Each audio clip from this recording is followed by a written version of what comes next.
Il n'est pas de lieu ni de circonstance où une prière ne soit de saison. Rien ne peut nous empêcher d'élever nos cœurs à Dieu dans une ardente requête. On peut faire monter vers lui une prière et demander la direction d'en haut, au milieu d'une rue encombrée, au cours d'un entretien commercial. Ainsi fit Néhémie lorsqu'il présenta sa requête au roi.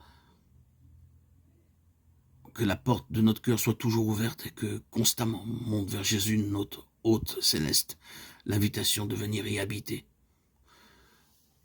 Au sein d'une ambiance viciée et corrompue, nous pouvons respirer la pure atmosphère du ciel par une invocation sincère. Fermons notre cœur à toute pensée impure, à toute rêverie coupable.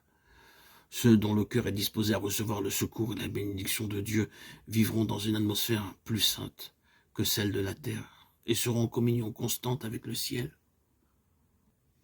Il nous faut une vision plus claire de Jésus, une intelligence plus parfaite de la valeur des réalités éternelles.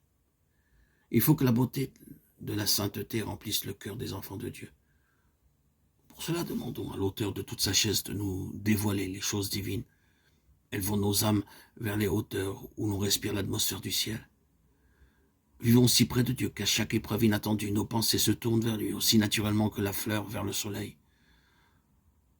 Placez constamment devant Dieu vos besoins, vos joies, vos tristesses, vos soucis et vos craintes. Vous ne le fatiguerez pas, vous ne pourrez jamais le lasser. Ce qui compte, les cheveux de votre tête, n'est pas indifférent aux besoins de ses enfants.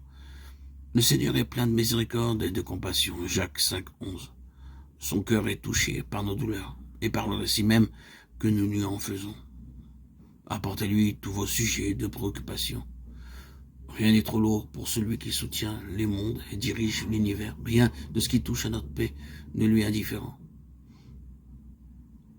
Il n'est pas dans notre vie chrétienne de chapitre trop sombre pour qu'il en prenne connaissance, ni de problème si troublant qu'il n'en trouve la solution. Nulle calamité ne fonce sur le moindre de ses enfants, nulle angoisse ne torture son âme, nulle joie ne le ranime, nulle prière sincère ne monte de ses lèvres sans que notre Père Céleste y soit attentif et y prenne un intérêt immédiat. Il guérit ceux qui ont le cœur brisé et il pense leurs blessures, psaume 147, 3. Les rapports entre chaque âme et Dieu sont aussi intimes que s'il n'y avait que cette seule âme pour laquelle il ait donné son Fils bien-aimé.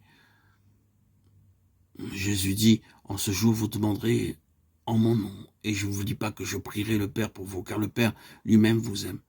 Je vous ai choisi afin que ce que vous demanderez au Père en mon nom, il vous le donne. Jean 16, 26, 27, 15, 16.